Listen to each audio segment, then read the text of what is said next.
সে বসে কালিমাটা পড়িয়ে দিও। একটু পড়া যাবে না সবাই? মরণে চেহারা মোবারক দেখিও, আকা কাছে বসে কালিমাটা পড়িয়ে দিও। ও রওজা মোবারক বারবার নিও, মুবারক কদমে চুমিতে দিও, আকারোটা বের হতে হাসিটা দিও, আকারোটা বের হতে হাসিটা দিও। তোমার নূরানি হাত আমার কপালে দিও। আল্লাহুম্মা সাল্লি আলা মাওলানা মুহাম্মদ ওয়া আলা আলি সাইয়্যিদিনা মাওলানা। আলহামদুলিল্লাহ, আল্লাহ পাকের দরবারে লাখো কোটি শুকরিয়া আদায় করছি। আজকের এই বকশিয়া দরবার শরীফের উরুস মুবারকে উপস্থিত হতে পেরেছি। মালিকের দরবারে আরেকবার শুকরিয়া দান করি আলহামদুলিল্লাহ। মুআজ্জিজ হাজিরিন, আজকে আমরা এই দরবারে প্রেম ভালোবাসা নিয়ে এসেছি, বলেন ঠিক কি না? মুক্তাসারে যেহেতু এখানে আমাদের উস্তাদুল আসাদায়ে কেরাম আছেন, এখানে শুধু মুক্তাসার দোয়া নেওয়ার জন্য এসেছি। একটা কথাই বলবো, যেহেতু আমরা দোয়া নেওয়ার জন্য এসেছি, এই দরবারটা হচ্ছে নবী বক্স রহমতুল্লাহি আলাইহির দরবার, বলেন ঠিক কি না? আমরা দরবারে গোলাম এসেছি, যেমনি করে হযরতে আনাস বিন মালিক রাদিয়াল্লাহু তাআলা আনহু তার মা নিয়ে গিয়েছিলেন নবীজির রওজা মুবারকে। নবীজি হিজরত করে মক্কা থেকে মদিনায় চলে গেলেন। মক্কা নগরীর যত মানুষগুলি ছিল মায়ার নবীকে বিদায় করে দিলেন। মায়ার নবী রওজা মুবারকে, যেখানে এখন বর্তমানে শহীদ আছেন, মদিনাতুল মুনাওয়ারায় চলে গেলেন। মদিনার ছোট্ট ছোট্ট সোনামণিরা, মদিনার যত মুরব্বীরা ছিলেন, যুবকেরা ছিলেন, সবাই মায়ার নবীকে তলা আল বাদরু আলাইনা মাদা আলিল্লাহ হিদায়ী বলে গ্রহণ করেছেন। কন্না আল্লাহু আকবার।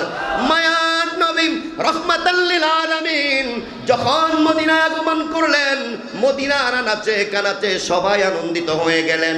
একের পর এক আনসার বাহিনী সবাই মায়ার নবীর রওজা মুবারক দরবার শরীফে গেলেন। সবাই দরবার শরীফে যাওয়ার সময় মায়ার নবীর কাছে কিছু কিছু হাদিয়া নিয়ে যায়, কিন্তু আনাস বিন মালিক রাদিয়াল্লাহু তাআলা আনহুর মা তাকায়া রইলেন, ওনার কাছে কোনো হাদিয়া নাই। কি দিয়ে আজকে মায়ার নবীকে খুশি করব? ও দুনিয়ার মুসলমান ইমানদার, এবার রহমাতাল লিল আলামিনের দরবারে হযরতে আনাস বিন মালিক রাদিয়াল্লাহু তাআলা আনহুর মা বললেন, ইয়া রাসূলুল্লাহ, আমি কোনো কিছুই আপনার দরবারে আনতে পারি নাই, কোনো উপহার আনতে পারি নাই, কোনো হাদিয়া আনতে পারি নাই। ইয়া রাসূলুল্লাহ, আমার এই ছোট্ট আনাস বিন মালিককে আপনার কাছে হাদিয়া দিলাম। ইয়া রাসূলুল্লাহ, আপনি আমার আনাসকে গ্রহণ করেন। কন্না আল্লাহু আকবার।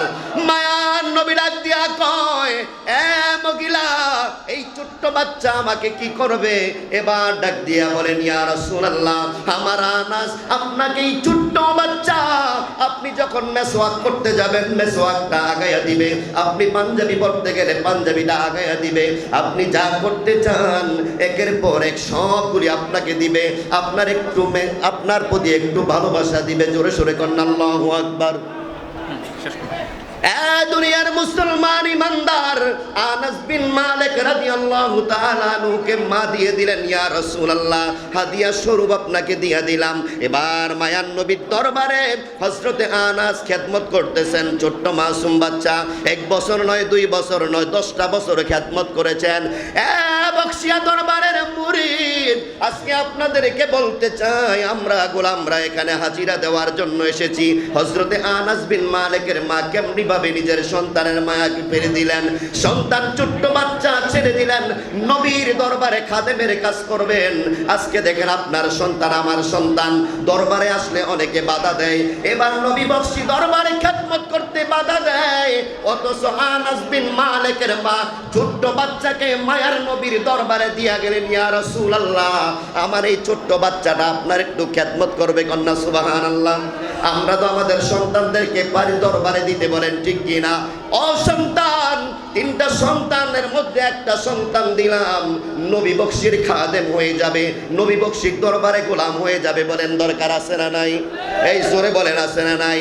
হযরতে আনাস বিন মালিক মায়ান নবীর খেদমত করলেন 10 বছর। এই ছোট্ট বাচ্চা 10 বছর খেদমত করার পরে যেদিন মায়ার নবীকে শেষ বিদায় বলেন, ইয়া রাসূলুল্লাহ, নবী গো, ও মায়ার নবী, যেদিন পুলসিরাতের পারে আমরা যাইব, ইয়া রাসূলুল্লাহ, যেদিন আল্লাহ রাব্বুল আলামিন এই কিয়ামতের ময়দান কায়েম করবে, আমি আনাসকে আপনি একটু সুপারিশ করবেন নি? কন্যা আল্লাহু আকবার। মায়ার নবী ডাক দিয়া কয়, আনাস, আনাস রে, কি কইলা?